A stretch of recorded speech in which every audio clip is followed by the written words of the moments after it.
Welcome back to Around the Table with Stacy Smith as we take a look at the political scene. Now, running for president is often compared to a horse race. And if we use that analogy for the contest to become the Republican nominee for president, we are somewhere probably between the third and fourth turn. And using that analogy also, the field of those trying to catch the leader has now been reduced to four. So, Keith, with the candidates dropping out, is there a path for someone now to catch the front runner who happens to be Donald Trump? No. Okay. Oh, well, you want me to expand upon that? I think it's Trump's. I mean, it's Trump unless the former president opts out. I mean, the numbers don't work. It's there's no, if you look at polls over a protracted period of time, he's only gained in strength and in money. He's 42 points ahead of his closest competitor. I know he's staring down 91 counts, but we all know how the judicial system is going to work.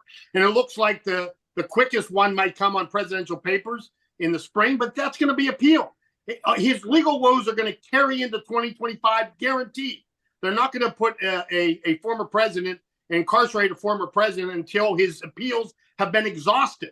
So there is no chance. Now, what about if he chooses on his own? The complication now is for the people that are still in it and want to be the nominee, it's a real dance. Not only does he have to get out, the former president would have to get out and endorse one of them, completely throw his support behind it. We are the minority party. We need all Republicans and swing Democrats. If he doesn't do that, there's zero path for the Republicans. If the Trump people stay home because they no longer have Trump and he does not engage for the ticket, it's over. So it's a very delicate situation for Republicans in 2024. All Republicans are needed. Swing Democrats are needed.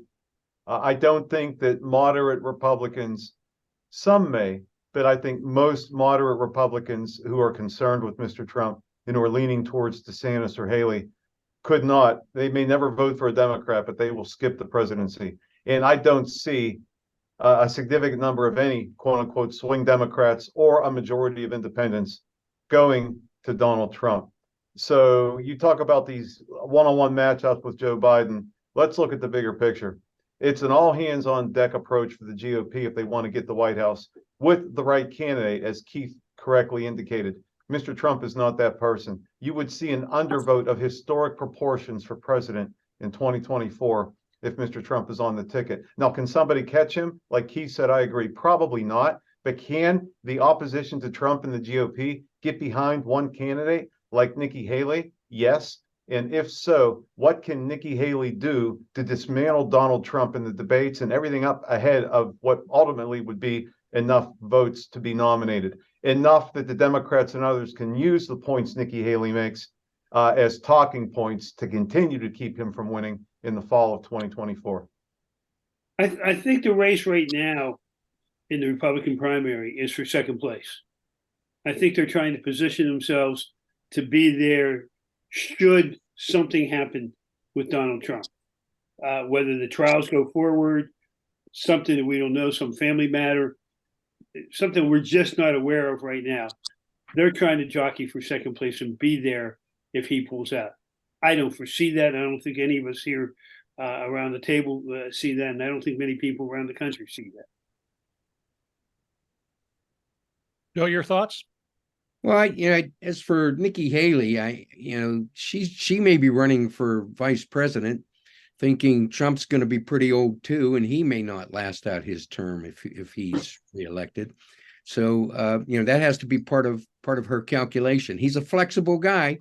I know they've butted heads lately, but he's situational. He's obviously not a man of principles. He will take the best deal he can get at the time, and if she's it, that's what he'll take. What about if there is a third-party candidate? Does that change the I know not for the nomination, but just for the presidency? Does it change the dynamics at all? Could. Yeah, it changes it, but I have no idea how. It could.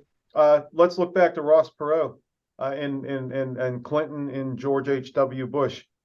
He siphoned votes, and I do believe that Ross Perot, he got enough to make a difference as a third party to swing it towards Governor Clinton and then President Clinton. And when you look at Robert F. Kennedy Jr. and the money he's raising and the support he seems to be getting as an alternative third-party candidate, and you look based on the polling where the support is coming from, it could be similar to what we saw in the early 90s, 30 years ago. And you could see it helping the Democrat. I noticed, and we've talked about this, the professors commented on this, how everybody over there in the Trump camp loved Robert F. Kennedy Jr. until he announced and they saw the polling, and then they started to vilify him. That's all you need to know about who's concerned about a third-party candidate, in particular, Robert F. Kennedy Jr.